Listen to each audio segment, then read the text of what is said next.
é tudo no Novo Testamento. Evangelho de João, capítulo 2, o versículo de número 17. Evangelho de João, capítulo 2, versículo de número 17. Depois vamos pular para 1 Timóteo, capítulo 3, versículo 14 e 15.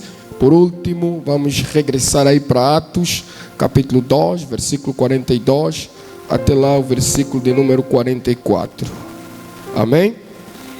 Graças a Deus.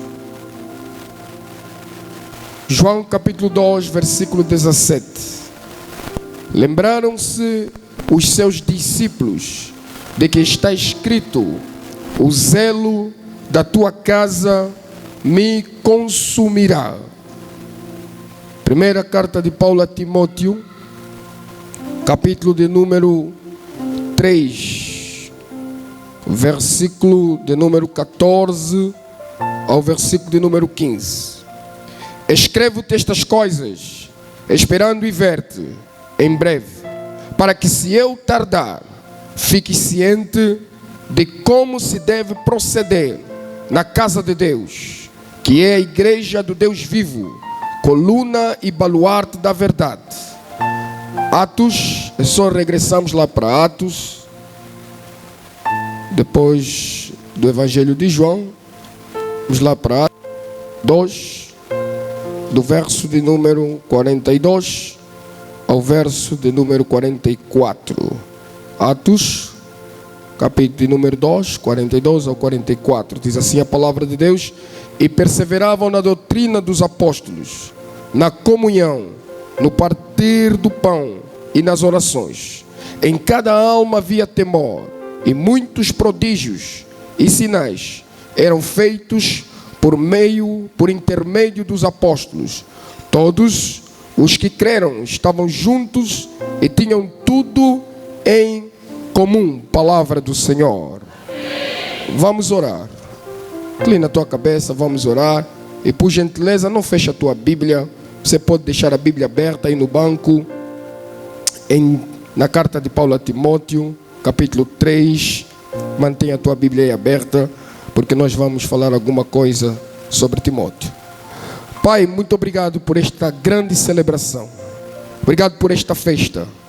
Obrigado pelo aquilo que o Senhor já está fazendo. Desde o primeiro dia em que o teu filho, teu servo, o anjo desta igreja, assentou no coração realizar esta grande atividade, esses cultos de louvor e adoração e celebração, a tua bondade e a tua fidelidade. Eu creio que teu Espírito inspirou para que ele pudesse, ó Deus, proclamar este grande tema, mais igreja, para despertar o teu povo na necessidade de abraçarmos, de valorizarmos, ó Deus, de fazermos parte, de estarmos, ó Deus, integrados na tua igreja. Senhor, muito obrigado por tudo que o Senhor tem feito neste lugar e nesta casa. Muito obrigado por cada homem, mulher, jovem, criança que o Senhor tem levantado nesta casa. Muito obrigado pelos teus planos e propósitos para esta casa. Pai, estamos a consagrar este momento nas tuas mãos. Que o Senhor venha falar conosco por meio da tua palavra. Ensina-nos a tua verdade.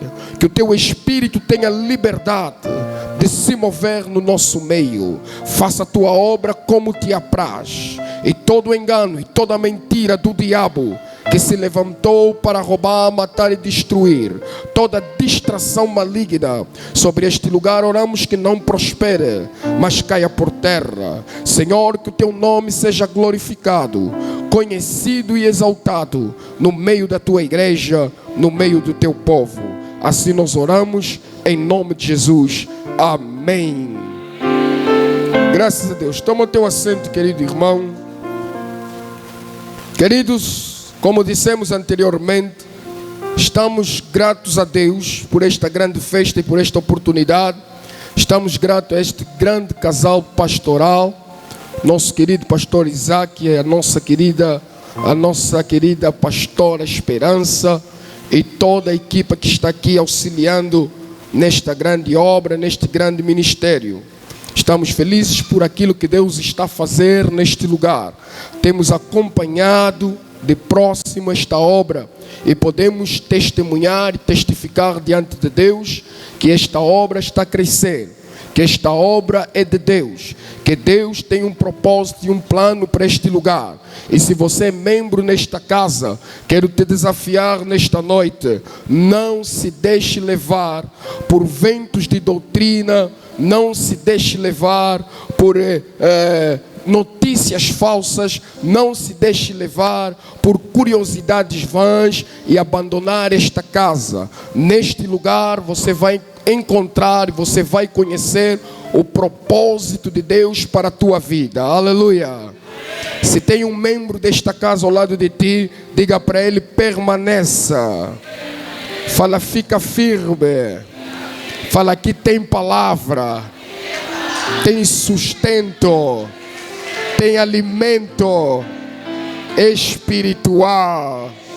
Aleluia. Aleluia.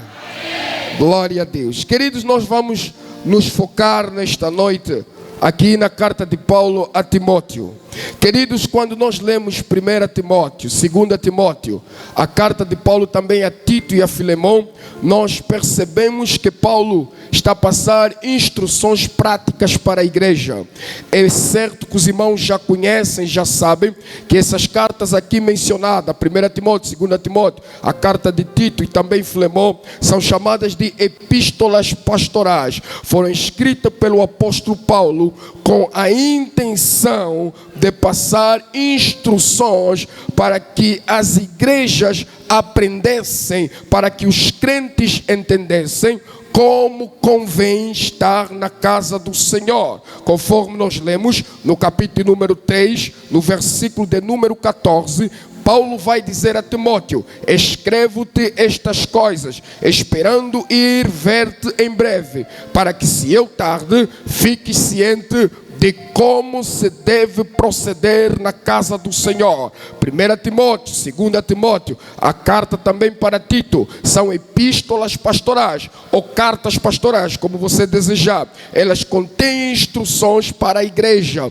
mas contêm instruções para todo crente também, nos mostrando as verdades de Deus, de como deve se proceder, como se deve estar, como se deve posicionar na casa de Deus, que é a igreja do Senhor. Queridos, quando nós olhamos para o capítulo de número 1 de 1 Timóteo, nós percebemos e nós aceitamos esta verdade, que foi o apóstolo Paulo quem escreveu esta carta. 1 Timóteo, capítulo número 1, versículo de número 1, vai dizer: Paulo, apóstolo de Cristo Jesus. Apóstolo de Cristo Jesus. Os irmãos sabem o que significa a palavra apóstolo. Quer dizer enviado. Creio que isso é do conhecimento de todos os irmãos. Mas ela vai adquirir um sentido especial quando Jesus chama aqueles 12 e os nomeia como apóstolos, dando a eles uma missão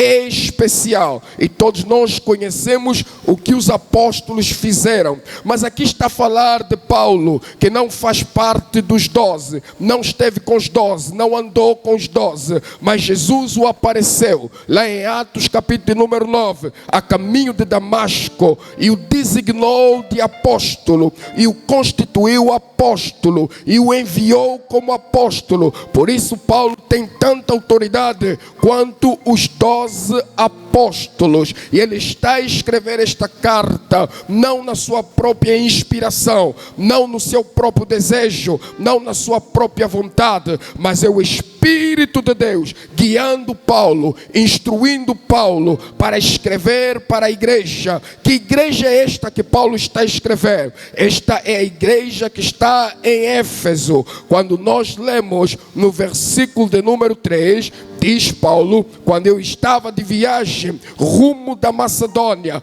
te roguei que permanecesses em Éfeso para demonstrares a certas pessoas, a fim de que não ensinem outra doutrina, Paulo está a escrever para Timóteo. Timóteo está em Efésios. Paulo deixou Timóteo em Efésios para a demonstrar a igreja, para pastorear a igreja. Por isso Paulo, a caminho de Macedônia, está a escrever para Timóteo como ele deveria proceder na igreja. Por que Paulo escreve para Timóteo? Quando nós lemos o versículo 2, a Bíblia vai dizer que Timóteo, ou melhor, Paulo chama Timóteo de verdadeiro filho na fé. Verdadeiro filho na fé. Essas palavras nos chamam a atenção. Paulo poderia dizer apenas filho na fé, mas ele vai dizer verdadeiro filho na fé. Porque Paulo está a falar verdadeiro filho na fé? É óbvio que você vai pensar comigo e você vai seguir esse raciocínio, que há falsos filhos na fé. Aleluia. Havia problema na igreja de Éfeso. E nós percebemos no versículo 4 e no versículo de número 5, em que Paulo vai instruir a Timóteo, dizendo que deves permanecer em Éfeso, porque há certas pessoas que estão a ensinar outra doutrina, outro evangelho, estão a falar o que não convém, estão a falar o que não é verdade. No versículo de número 4, Paulo diz e adverte a Timóteo que não deveria se ocupar com fábulas, genealogias sem fim, que antes de tudo promovem discussões do que o serviço de Deus na fé. Queridos, Paulo está a dizer que Timóteo é verdadeiro filho na fé, não para enfeitar o texto ou a carta, mas porque havia falsos filhos na fé na igreja de Éfeso. Pessoas que diziam seguir a Paulo e aos ensinamentos de Paulo, mas na prática estavam a introduzir outras doutrinas, outros ensinamentos. Então Paulo faz questão de salientar que Timóteo é verdadeiro filho na fé. Aleluia. Queridos, o verdadeiro filho na fé é aquele que segue o seu pai espiritual, segue o ensino do seu pai espiritual, segue a doutrina do seu pai espiritual. Na verdade que não é do seu pai, mas é a doutrina bíblica, é o ensino bíblico. Ele segue fielmente. O verdadeiro filho na fé, ele é obediente ao seu pai na fé. Por isso Paulo confia a Timóteo esta carta, porque sabe que Timóteo é um verdadeiro filho na fé, é um homem fiel, é um homem que reconhece a autoridade de Paulo sobre a sua vida, é um homem que vê Paulo não simplesmente como um apóstolo, mas também como um pai na fé. Por isso ele diz: Timóteo, verdadeiro filho na fé. Então Paulo confiava que as instruções que estava a passar para Timóteo seria fiel para passar em diante as mesmas informações. Aleluia. Aleluia. Tem filhos na fé nesta casa? Tem filhos na fé nesta casa? Você é fiel ao teu pai na fé? Aleluia. Aleluia. Então escuta, Paulo está a escrever para Timóteo, e Timóteo está onde? Está em Éfeso. E a igreja de Éfeso tem problema, porque está a se levantar pessoas que estão a ensinar outras doutrinas, falsas doutrinas, estão a trazer ensinamentos novos, que não estão de acordo ao ensino de Paulo, que não estão de acordo ao ensino de Jesus.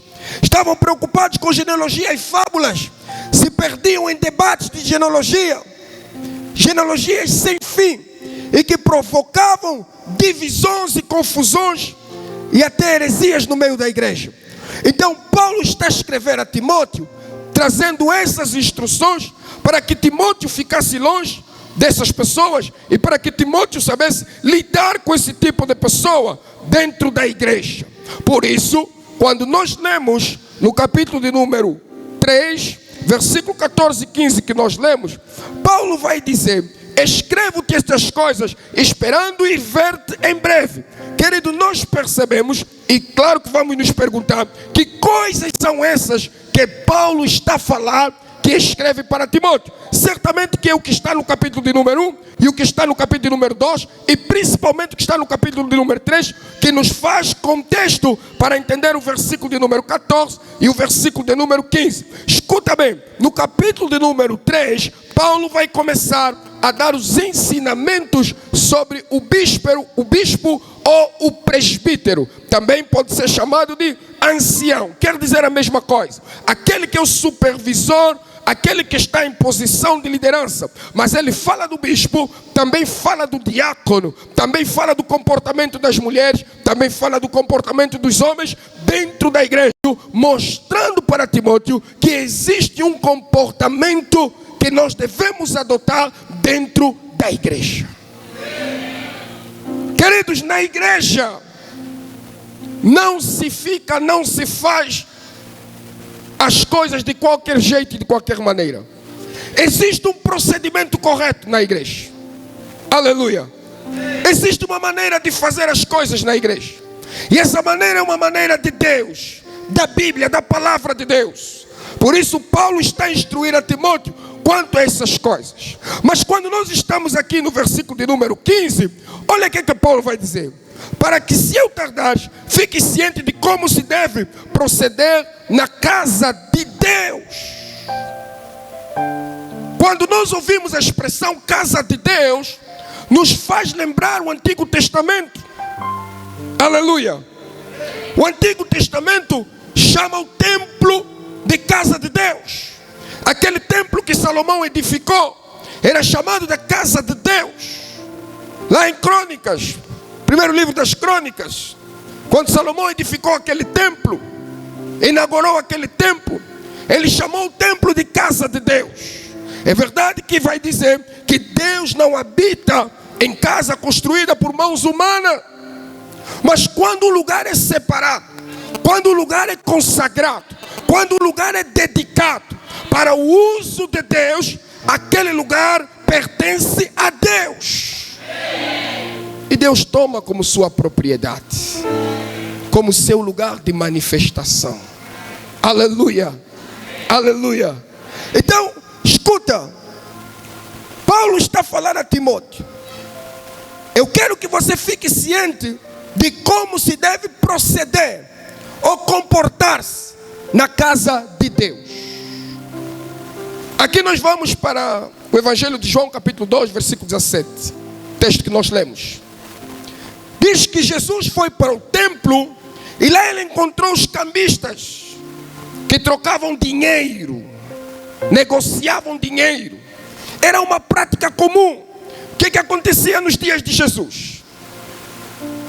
As pessoas vinham de longe para ofertar a Deus, mas não era aceito qualquer tipo de dinheiro, qualquer tipo de moeda. Eles tinham que trocar o seu dinheiro para o dinheiro que era aceito no templo. E como as pessoas vinham de longe, muitas vezes essas longas viagens não podiam carregar consigo animais, eles vinham com dinheiro e compravam animais para sacrifício. Só que isso estava a ser feito dentro do templo, provavelmente no átrio, provavelmente no pátio, mas estava a ser feito dentro do templo. E algumas pessoas estavam a se aproveitar desta situação. Escuta, você, quem já viajou um voo internacional, quem já foi para fora de Angola, você já notou, já teve essa experiência? Depois de você entrar no aeroporto, depois de você fazer o check-in, quanto é que custa uma gasosa naquele restaurante lá dentro? Amém? Fora do aeroporto você pode comprar aquela gasosa 1.000 kwanzas ou 500 kwanzas. Dentro do aeroporto, depois de fazer o check-in, você pode comprar 3.000 kwanzas. Irmãos, é um aproveitamento, não é? É um aproveitamento. É o que estava acontecendo no templo nos dias de Jesus. Como você já está no templo, não tem mais opção. Então eles estavam a extorquir. Aleluia. Então Jesus chega no templo, contempla tudo isso no templo, e Jesus começa a expulsar aquelas pessoas, os animais, derrubando as mesas, derrubando os cambistas, correndo com aquele pessoal. E a Bíblia vai falar que os seus discípulos lembraram o que estava escrito no Salmos de número 69, se não estou erro, que vai dizer: o zelo pela tua casa me consome. Os seus discípulos lembraram disso. Irmão, escuta bem. A Bíblia está dizendo que os discípulos de Jesus lembraram do que estava escrito. Salmo 69, versículo 9. Está lá escrito. Os discípulos de Jesus lembraram disso. Só que Jesus não estava só com os discípulos. Lá tinha também outras pessoas. Fariseus, publicanos, enfim, tinha outras pessoas lá. E os homens da lei olharam para Jesus e perguntaram para Jesus. O versículo a seguir, eles falam: com que autoridade tu fazes isso? Aleluia. Irmãos, por que eles perguntaram isso? Porque quando os discípulos lembraram do Salmo 69, versículo 9 aí, sobre o zelo da tua casa me consome, essa passagem só poderia ser aplicada a uma pessoa: ao Messias. Aleluia. Não só os discípulos perceberam que Jesus é o Messias, ou que Jesus está a se manifestar como o Messias, como aquelas pessoas que estavam ao redor entenderam e compreenderam que Jesus está a se colocar na posição do Messias. Você compreende isso? Aleluia. Eles olharam como uma afronta.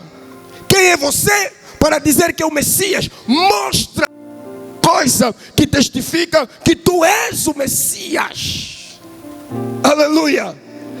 Agora entenda, o texto diz: o zelo pela tua casa me consome. O que é zelo, irmão? É fervor, é dedicação. O que é zelo, irmão? É cuidado intencional e intensivo. Zelo pela casa de Deus. Então Paulo está a dizer a Timóteo: eu estou a escrever essas coisas para que tu saibas como convém estar, proceder na casa de Deus. E Jesus está a nos mostrar que nós devemos ter uma estrutura do templo. Dizem: isso não vale nada, isso não é nada, mas o importante é Deus na minha vida. Querido, você está equivocado. Se esse lugar foi consagrado para Deus, este lugar tem valor para Deus. Tem que haver zelo, tem que haver dedicação, tem que haver amor, tem que haver cuidado intensivo e intencional. Alguém está me entendendo? Irmãos, nós vamos chegar lá. Estamos a tentar entender alguma coisa, mas vamos chegar lá. Escuta, Paulo está a juntar as duas expressões. Ele diz: a tua casa, ou a casa de Deus melhor. E ele também diz que é a igreja. Agora aqui, quando Paulo está a falar de igreja, nós nos perguntamos: o que é a igreja? Você sabe o que é a igreja? Pergunta no teu irmão: você sabe o que é a igreja? Aleluia. Escuta, quando a Bíblia fala da igreja, e isso todos nós já conhecemos. Significado, a palavra grega para igreja, eclésia, nós sabemos que significa chamados, chamados para fora, chamados. Mas também quer dizer assembleia, a palavra eclésia, que significa reunião ou ajuntamento. Mas ajuntamento em nome de alguém, por uma causa, por uma razão. Aleluia. Ajuntamento em nome de alguém. Por isso, quando você vai ler Mateus, Jesus vai falar assim: aonde tiverem 2 ou 3 reunidos em meu nome, eu estou no meio deles. Aleluia. Eu não sei se você entendeu, mas Jesus não disse que estou na lateral. Jesus não disse que estou na esquerda.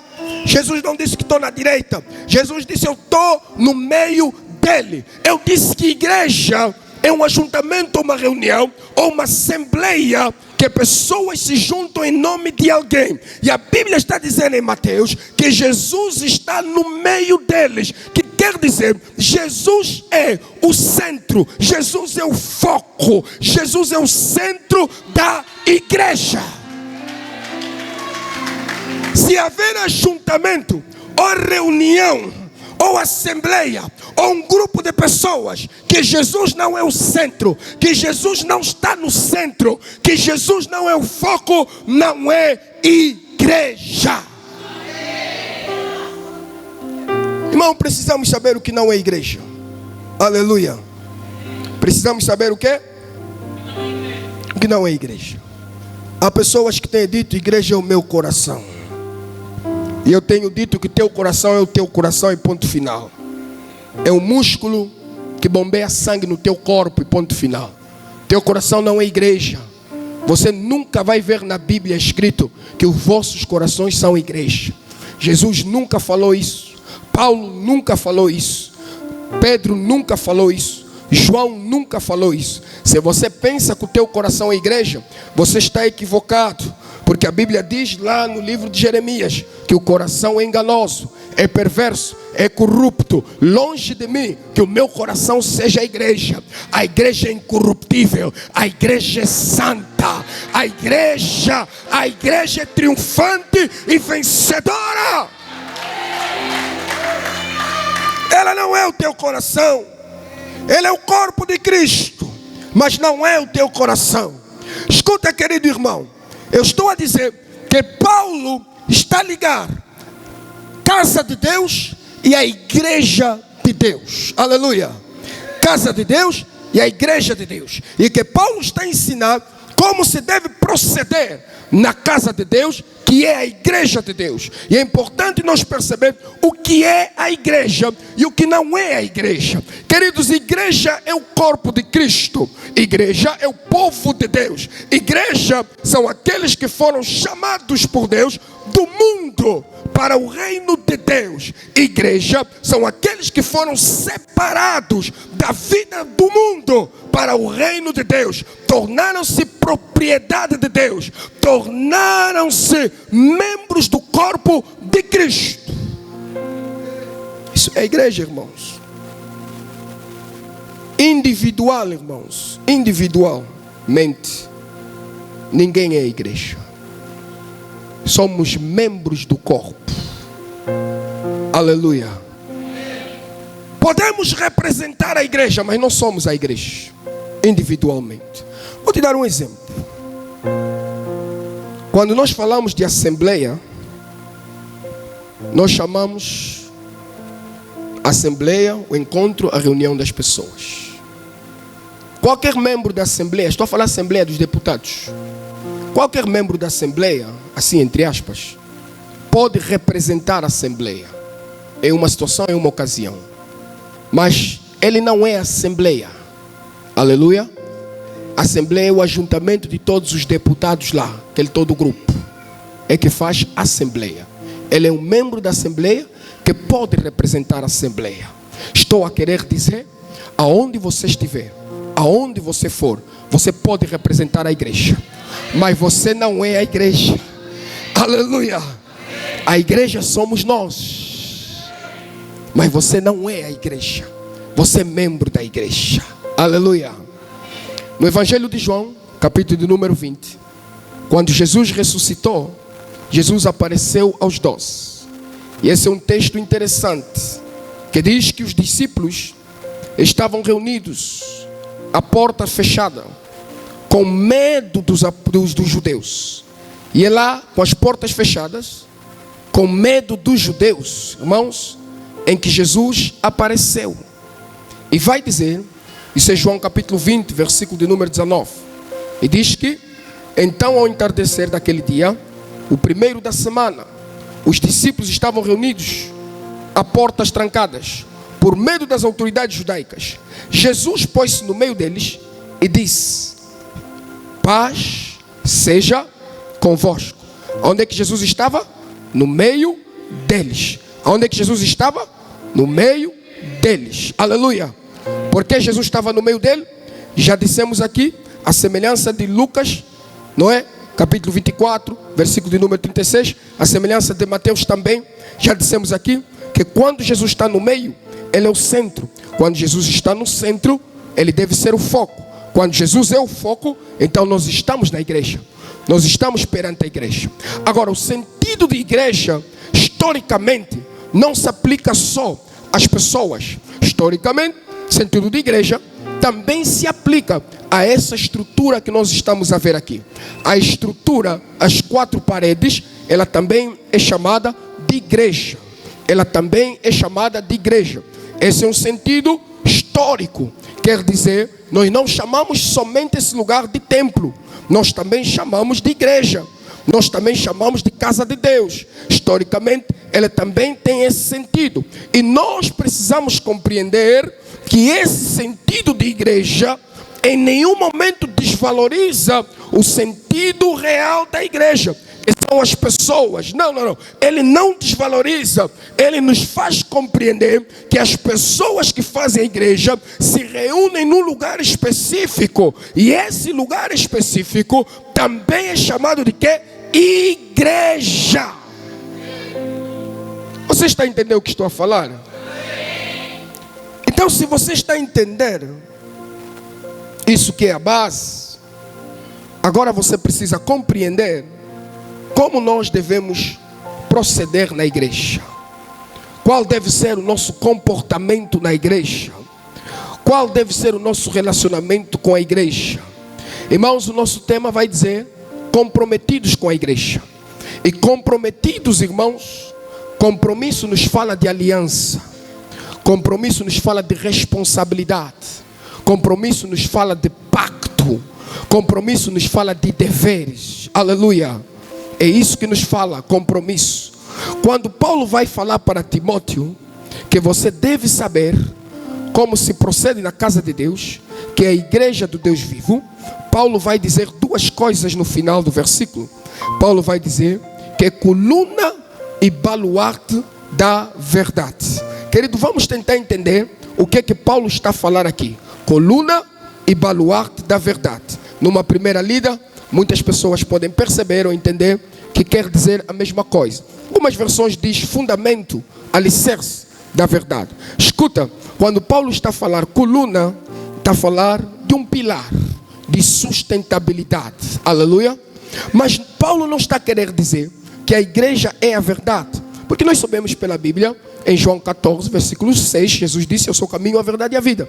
Nós sabemos que Jesus é que é a verdade, não é a igreja. Mas a igreja, ela defende a verdade. A igreja, ela sustém esta verdade de 2000 anos para cá. Ela mantém a verdade. Em outras palavras, irmão, você não encontra a verdade fora da igreja. Não importa aonde e como você se converteu. Porque há pessoas que se converteram em casa. Há pessoas que tiveram um toque de Deus por meio da rádio, do telefone, por meio de um dizer, por meio de alguma coisa, e se converteram em casa. Não importa onde se você se converteu, mais tarde ou mais cedo, Deus vai te levar para a igreja.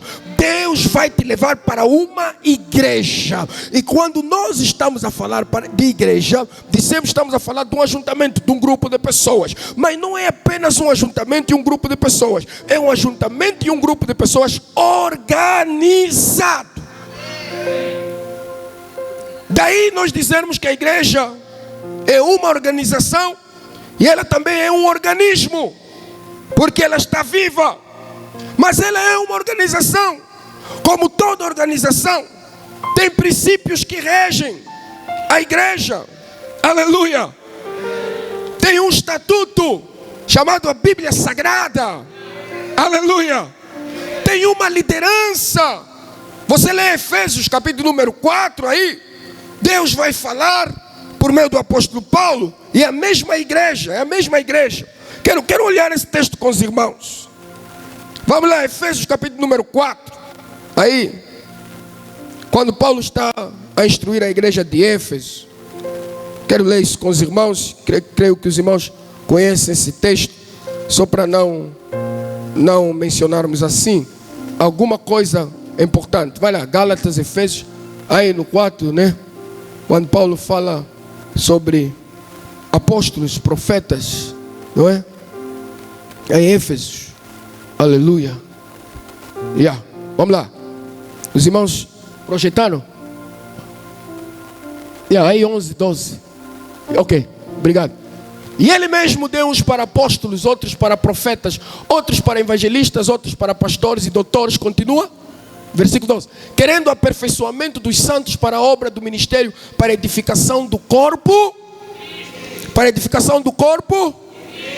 Eu disse que a igreja, ela é um organismo vivo, ela é uma organização organizada. Deus constituiu liderança na igreja. Aleluia. E liderança para quê? Para organizar. Aleluia. O termo que Paulo vai usar aqui é para edificação. Edificação é crescimento saudável. Aleluia. Então Deus instituiu na igreja pastores. Volta aí no versículo de número 11. Ele começa com apóstolos. E nós lemos lá em Atos capítulo 2, versículo 42. Diz que perseveravam onde? Na doutrina dos apóstolos. Aleluia. Esses são aqueles que se constituíram os pilares da igreja. Jesus funda a igreja. Jesus lança o fundamento.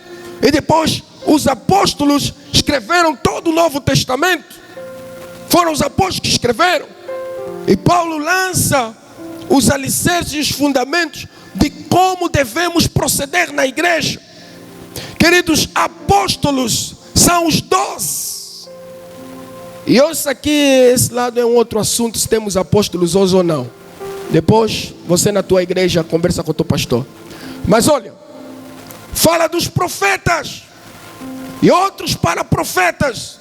E aqui nós pensamos nos profetas do Antigo Testamento, nos profetas do Novo Testamento, que estão lá na Bíblia. Em Atos capítulo 13 vai dizer que havia profetas na igreja de Antioquia, não é? E também você vai depois discutir com o teu pastor se ainda há profetas hoje ou não. Ok. E outros para evangelistas, aqueles que proclamam e anunciam, como Filipes e outros. E outros para pastores, para cuidarem do rebanho, doutrinarem o rebanho. E doutores, aqueles que ensinam, como Paulo também era doutor, aqueles que ensinam, aqueles que instruem também no caminho do Senhor. Pode continuar aí? Finalidade da liderança na igreja: aperfeiçoamento dos santos. Quem são os santos? O povo de Deus. Aperfeiçoamento para que finalidade? Para fazermos a obra do ministério e para a edificação do corpo de Cristo. Tem liderança. Você não pode proceder de qualquer jeito, de qualquer maneira. Existem regras na igreja, existem princípios na igreja. Eu disse, não importa onde você se converter, como você se converter, Deus vai te levar para uma igreja. Em outras palavras, não existe cristianismo fora da igreja. Não é possível ser cristão fora da igreja. Porque em Éfeso, Paulo vai dizer que a igreja é o corpo de Cristo. Se você é cristão fora da igreja, então você não é membro do corpo. Você não faz parte do corpo. E se você não é parte do corpo, você não pode ser igreja ou membro da igreja. Alguém está me entendendo? Não há cristianismo fora da igreja, irmãos. Cristianismo vive-se na igreja, nesse corpo. Aleluia. É aí que você é aperfeiçoado. É aí que você é ensinado, ministrado, edificado, para você fazer a obra de Deus. Então precisamos compreender isso. Escuta, Paulo está a dizer que a igreja é o baluarte da verdade. Aleluia. Podemos voltar? Estamos em 1 Timóteo. Aleluia. Vamos lá, vamos continuar lá em Timóteo. Capítulo 3. O que é que Paulo está a dizer? A igreja é o quê? A casa de Deus, do Deus vivo. Aleluia. E Paulo está a dizer que a mesma igreja, ela é a coluna da verdade e o baluarte também da verdade. Agora escuta, irmãos, a coluna, ela tinha como um propósito. Deixa eu contar um bocadinho sobre a realidade de Éfeso. Em Éfeso tinha um templo, o templo da Diana. Esse templo tinha 21 colunas. E cada coluna representava a oferta de um rei do passado. Eram colunas embelezadas com ouro, pedras preciosas e coisas parecidas. Era uma das 7 maravilhas do mundo antigo. E as pessoas contemplavam e admiravam aquilo. Quando Paulo está a falar que a igreja é a coluna da verdade, aqueles pilares, eles tinham como finalidade exaltar os reis que haviam edificado, ofertado aquilo para o templo de Diana. Quando Paulo está dizendo que a igreja, não é a igreja, ela é a coluna da verdade, ou baluarte também. Mas vamos ficar ainda em coluna. Quando Paulo está falando que ela é a coluna, o que Paulo está falando? Paulo está nos falar, ou Paulo está a falar para a igreja de Éfeso e para nós também, que ela é que levanta a verdade. Ela torna a verdade conhecida para todos. Aleluia. É missão da igreja transmitir a verdade, ensinar a verdade a respeito de Deus, a respeito da criação, a respeito do mundo, a respeito da salvação. Isso é missão da igreja. Resumimos isso na pregação do evangelho. É missão da igreja trazer a verdade para este mundo, torná-la conhecida. Aleluia. Agora Paulo vai dizer que também é baluarte da verdade. Baluarte é fundamento, irmão, é alicerce. Aleluia. Quer dizer, se você quer estar firme, seguro, você precisa estar na igreja, porque ela guarda a verdade, ela segura a verdade. Aleluia. É na igreja, não é fora da igreja. Então nós queremos entender, irmãos, como deve ser o procedimento do crente na igreja. E isso está claro em Atos capítulo de número 2, versículo de número 42 ao 44 que nós lemos. Está bem claro. O versículo 42, Lucas vai dizer: o Cristo, eles ensinavam que você e eu somos pecadores e precisamos da salvação em Jesus Cristo. Aleluia. Irmãos, as pessoas vêm para a igreja, querem saber como ficar rico. Amém. Ficar rico não é pecado. Abraão era rico, Isaac era rico, Jacó era rico. Mas a igreja não é para isso. Amém. A igreja não é para isso, irmão. Aleluia. Hoje as pessoas vêm na igreja, querem saber como que casar, ter marido, engravidar. Aleluia. Esse não é o propósito da igreja, irmãos.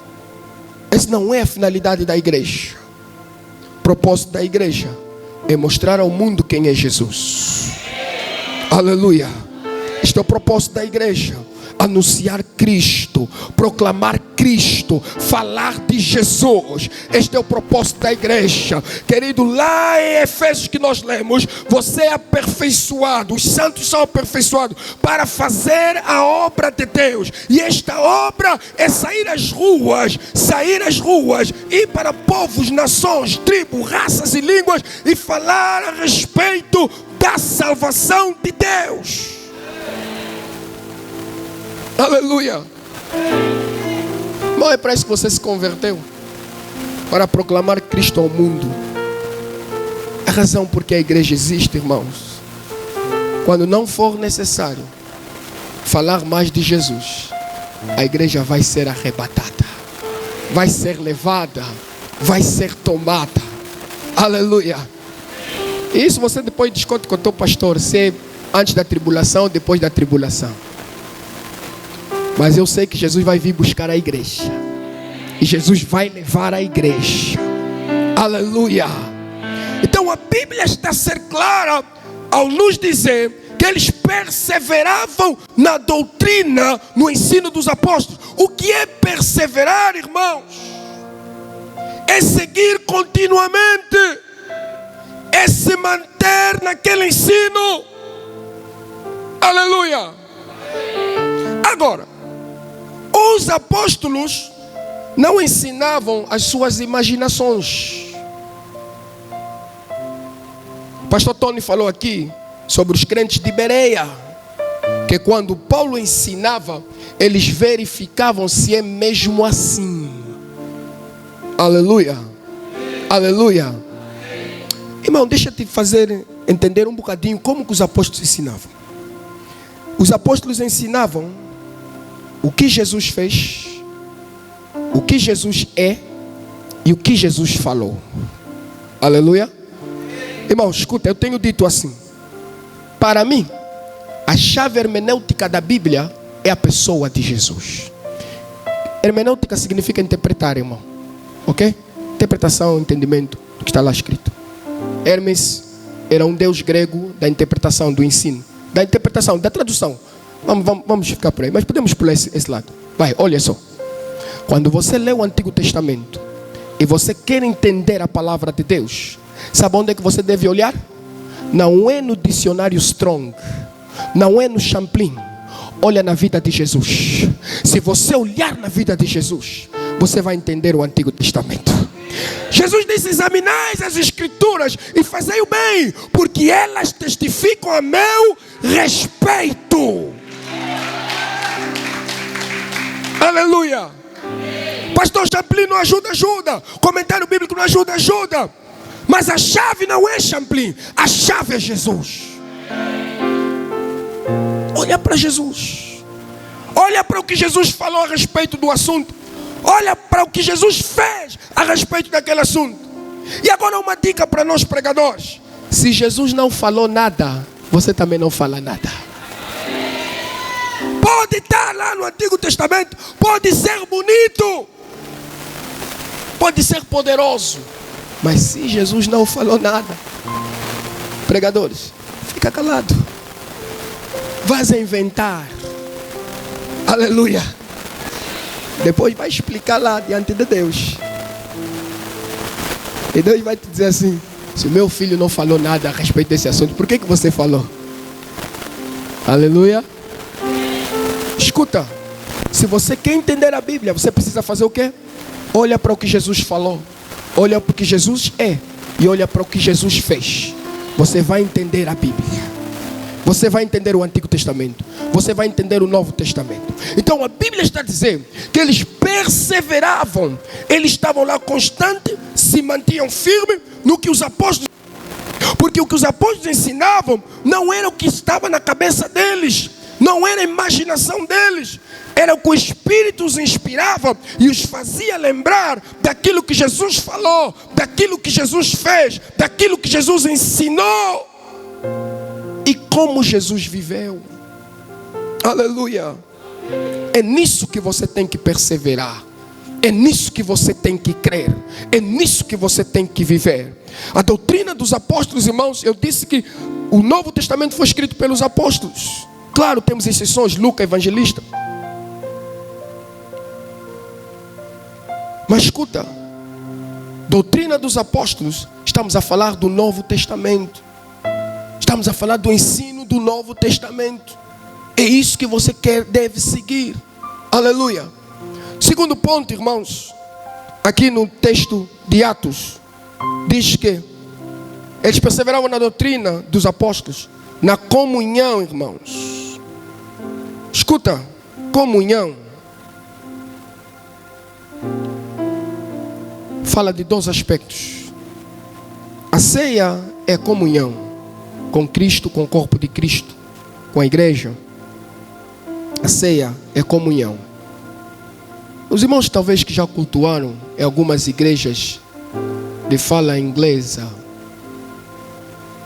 alguns não chamam ceia como tal, mas falam communion, se referindo à ceia. A ceia é comunhão. Jesus falou em João que não beber do meu sangue e comer do meu corpo não tem parte comigo, em mim. Aleluia. A ceia é um momento de comunhão. Quando nós falamos aqui de comunhão, não é só do estar junto, mas também nos fala da ceia do Senhor. Nos fala também dessa partilha, porque ele vai acrescentar aqui no partir do pão. Essa é uma referência clara à ceia do Senhor. Mas ele vai continuar dizendo nas orações.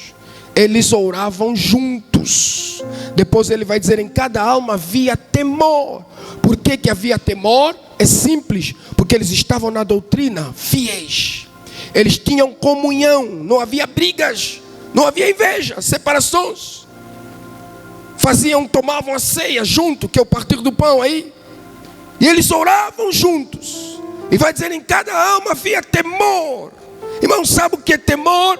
Reverência a Deus, respeito a Deus, as coisas de Deus. Isso é temor.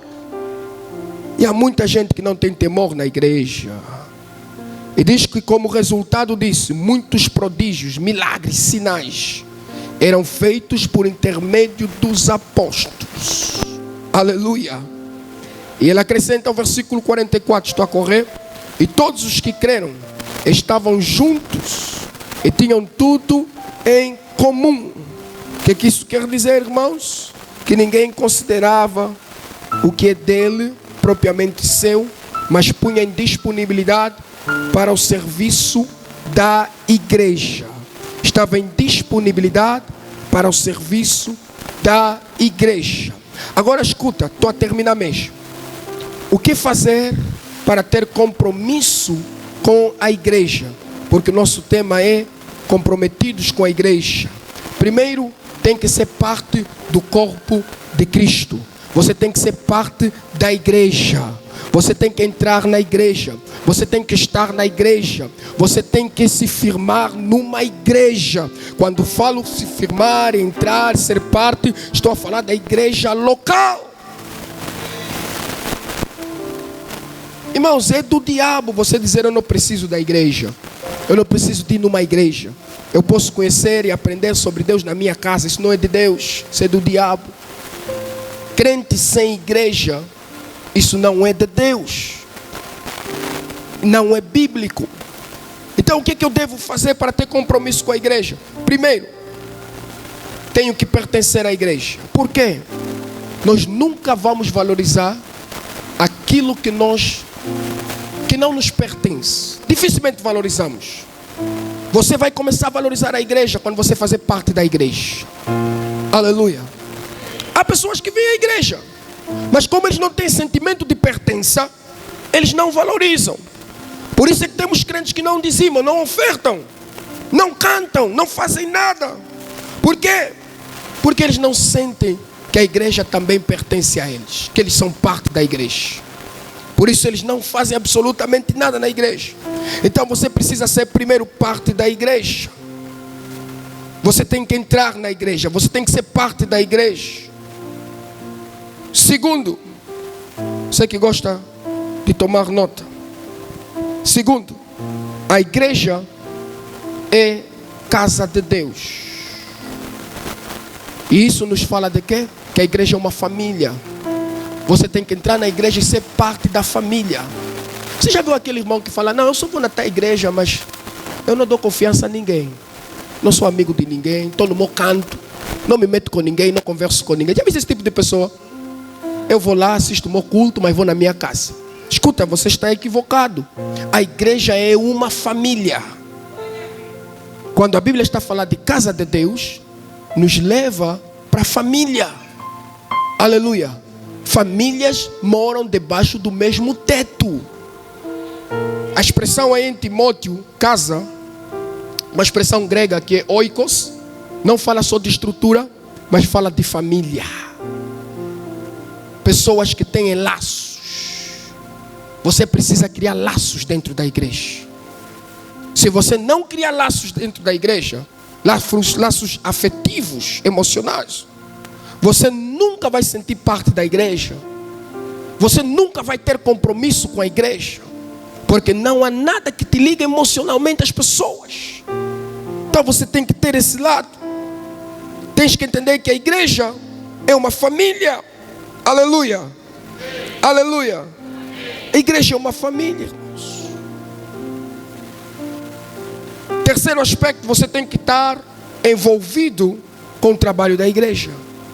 Todos nós recebemos dons e talentos da parte de Deus. Deus não criou pessoas inúteis, vazias. Não, irmãos. Quando Deus criou Adão, Deus o criou de onde? Do pó da terra. Aleluia. E a terra é rica em minerais. Aleluia. Adão veio com todo tipo de riqueza que você pode imaginar. Aleluia. Dentro de si. Foi constituído assim. E Deus proveu Adão de capacidade e habilidades. Deus deu 2 ordens a Adão: cuidar do jardim, trabalhar o jardim, cuidar do jardim. E Deus deu ordem a Adão para nomear os animais. E o nome que Adão colocou, e assim foi. Deus não criou Adão para inutilidades. Deus criou Adão com utilidade. Então você não foi criado para enfeitar a igreja ou o templo. Você foi criado para servir a Deus também. Então todos nós aqui dentro temos alguma coisa da parte de Deus para contribuir para a igreja. Me refiro a dons e talentos. Aleluia. Aleluia. Então não fique aí a se guardar, a se isolar, a dizer não, todo mundo já faz. Se Deus te trouxe para esta casa, se Deus te colocou nesta igreja, é porque Ele tem um trabalho para ti nesta casa. Aleluia. Aleluia. Como devemos nos comportar na igreja, irmãos? Devemos aprender a defender a igreja. E talvez vamos terminar mesmo já aqui. Escuta. Há muitas pessoas que dizem ser da igreja, membros da igreja, mas falam mal da igreja. Falam mal nas redes sociais. Falam mal no serviço, falam mal nos amigos. Quando você lê a Bíblia, você vê em algum lugar da Bíblia, Paulo, Pedro, Tiago, João, a falarem mal da igreja. Eles não falam mal da igreja. Eles corrigiram a igreja, eles exortaram a igreja, repreenderam a igreja, mas eles não falaram mal da igreja. Sou eu, quem é você, que acha que temos o direito de falar mal da igreja? Quando você fala dos servos de Deus, mal dos servos de Deus, dos pastores, você está falando mal da igreja. Quando você fala mal daquela irmã, daquele irmão, você está falando mal da igreja. Aleluia. Há pessoas que estão aqui, mas eles proíbem sua esposa, seus filhos, de serem da igreja, de fazerem parte da igreja. Há pessoas que estão aqui e perseguem a igreja, irmãos. Não, pastor, eu nunca persegui a igreja. Quando você fala naquele irmão assim, isso que o pastor falou, só falou, mas eu não vou fazer porque também ninguém faz. Você está perseguindo a igreja. Quando você desmotiva outros a participarem ativamente da igreja, você está perseguindo a igreja. Você está a combater a igreja. Você está a se opor à igreja. O compromisso com a igreja nos leva a ter zelo pela igreja. O zelo nos leva a defender a igreja em toda e qualquer circunstância. Aprenda a defender a igreja. Há pessoas, irmãos, que odeiam a igreja. Irmão, a igreja te fez quê? Uma outra pessoa dentro da igreja pode ser que te feriu, mas a igreja te fez quê? Há pessoas que odeiam a igreja, irmãos. Tem ódio pela igreja, tem ira pela igreja. Eu lembro que alguém deu testemunho na nossa igreja, que passou fora da igreja e olhou, viu o dístico, disse, mais uma igreja, se só abre igrejas à toa. Não fez um mês, alguém convidou essa pessoa para a igreja. E está na igreja até hoje. É membro da igreja até hoje. Aleluia. Jesus disse lá em Mateus, edificarei a minha igreja, as portas do inferno não prevalecerão contra ela. Ninguém pode prevalecer contra a igreja. A igreja é vencedora. Aleluia. Irmão, então como devemos nos comportar na igreja? Com temor a Deus. Aqui não é na boate, irmãos. Não é também na praça. Aleluia. Também não é na cantina do Mamadou, onde você grita só. Não, não é, irmão. Nem na discoteca. Aleluia. Não estou a falar que você não pode ficar à vontade na igreja, fica à vontade, mas tudo com temor, tudo com reverência. Aleluia. Você não pode ficar e fazer e estar na igreja de qualquer jeito, de qualquer maneira. Escuta, irmão, isso é importante. A igreja é de Deus.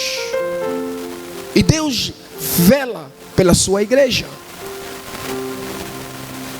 E Deus cuida da sua igreja. E Deus sustenta a sua igreja. E Deus protege a sua igreja. E Deus guarda a sua igreja.